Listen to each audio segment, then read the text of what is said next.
Welcome to the Ask Coach Mac podcast, where coaches from around the world get their strength and conditioning questions answered. Guys, Ron McKeefery here, and welcome to episode number 52 of Ask Coach Mac.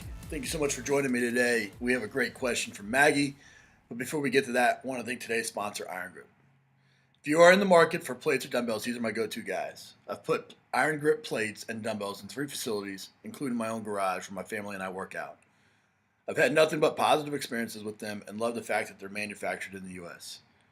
For more information, go to irongrip.com or call Chris DeSanto at 509-230-3124. All right, here's today's question from Maggie. Hey, Coach McKeefery. My name's Maggie Davis. I'm a senior at Mount Vernon High School in Mount Vernon, Iowa. And first off, I just want to start by thanking you for this opportunity that you offer. And thank you for just doing what you do. Your Iron Game Chalk Talk videos are really informative. I really enjoy watching them. Just finished watching number 151 with Coach Manny for the second time. That's a great video. Learned a lot. Like I said, I'm a senior in high school, and recently our school hired a new strength and conditioning coach, and he offered me the opportunity to intern for him. Needless to say, the last few months have been incredible, a great learning experience, not just about the field of strength and conditioning, but about how much farther a coach goes. The strength coach is so much more than just a guy in the weight room. Just building relationships and impacting kids in the long run. And it's really been an incredible opportunity, and I really think I'm passionate about this field. So I know you're a busy guy. I want to keep this short and sweet. But I guess, Coach, I was just wondering, do you have any advice for somebody going into this field? Do you have any foundations that you apply in your work and in your life? So thank you again, Coach, and want to wish you a Merry Christmas. Maggie, I'm super impressed by you already. I think that you taking the initiative to leave this question, the fact that you've gone and you've done an internship already, it has you well on your way to being a very successful strength and conditioning coach, and super excited to help you along that journey, and want to tell you that I am an advocate for you already. So please reach out to me with any questions that you may have as you continue to go through this journey. But I want to ask her this question because I think it's something that a lot of young strength coaches, maybe not as young as you, going into college for the first time, but coaches that are listening that are already in college, that are just finishing up college, often have this question. So the fact that you are a way ahead, just again talks to your character and your vigor. So first thing I would tell you is that you need to find something that you're going to be competitive in. I think this is something that I get a lot of flack about from different coaches around the world, really. But I firmly believe that you need to be an athlete to really fully understand and become a great strength and conditioning coach. Unless you've gone through the challenges that an athlete goes through and understands, being in front of fans and dealing with media and having to deal with all the stresses that come with being an athlete in a collegiate setting by classes and tutors and training room and all the different things that go into it, you can't fully appreciate what they're going through each and every day. And so I think it's important that you find in some way the ability to be able to put yourself in their shoes. And so if you're not talented enough to be a college athlete, there's absolutely nothing wrong with that. That said, I think that you do need to find something that makes sense as a collegiate strength and conditioning coach or as a future strength and conditioning coach. And so I often point people to a couple areas. One, I think Olympic lifting or powerlifting. I think that makes complete sense for a strength and conditioning coach. I think doing some sort of martial art, I think, makes sense. Those are both sports that require a tremendous amount of personal sacrifice. They require a tremendous amount of technique. And I think those all things, lay a great foundation for you having a successful strength and conditioning career.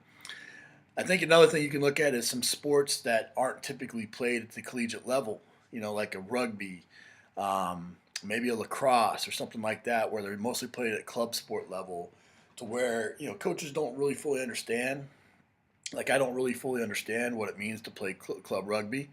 I just know that you played a sport in college, and maybe your school didn't have that sport. So I think that helps you in the application process, is having the ability to speak to the fact that you were a competitive athlete in something.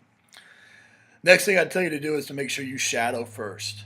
Don't close your mind to other professions. I went to school originally to be a doctor. I wanted to be an orthopedic surgeon, and then I thought I would be a physical therapist, and then I finally kind of landed on strength and conditioning and didn't really know much about the profession. And so, as much as you see and think that you want to be a strength and conditioning coach right now, if anybody can accomplish that, I think you can, just by showing me the vigor you already have. But at the same time, I wouldn't close your mind. So really get in there and shadow first and see if it's something that you really want to do. See if the day-to-day is really, that grind is something that you would embrace and that you would you feel at home with. I think that that's important. And then once you do that, I think you need to volunteer so you actually experience it. I don't think you need to do that right away, although I think that the sooner you get in, the better. And my first two interns at South Florida were Dana Cavlia, who ended up becoming the head strength coach for the New York Yankees, and Napoleon Pichardo, who's the minor league coordinator for the Texas Rangers. And both of them started with me as sophomores. And so I think that, getting in pretty quick and volunteering just a couple hours a week, I don't think you need to be putting in the 30, 40 hours a week like a GA probably would or more. I think you just need to put in a couple hours a week. But I think that will help.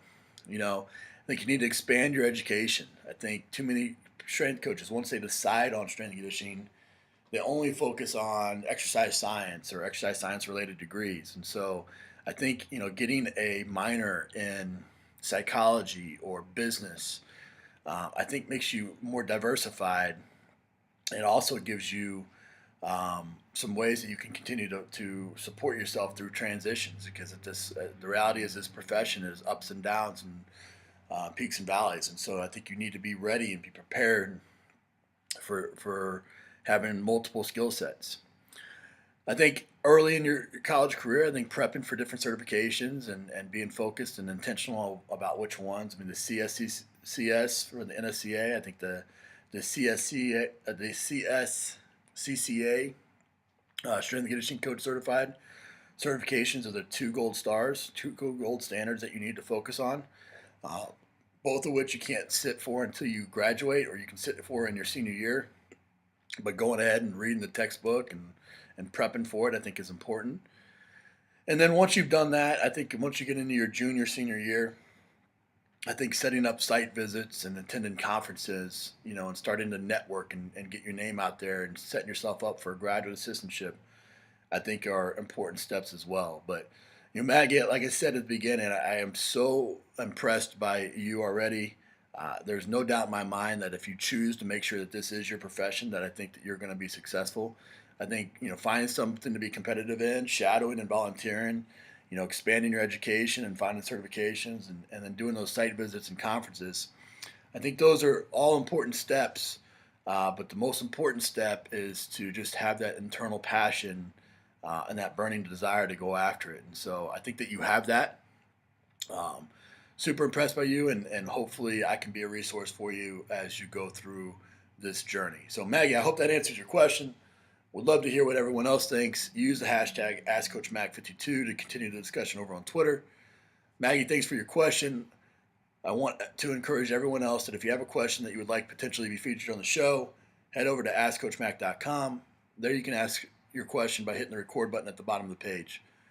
Thanks so much. I appreciate you. And here's a quote to finish off the day by an unknown author. Imagine with all your mind, believe with all of your heart, and achieve with all of your might. Take care, guys. I'll see you in the next episode of Ask Coach Mac. Bye for now.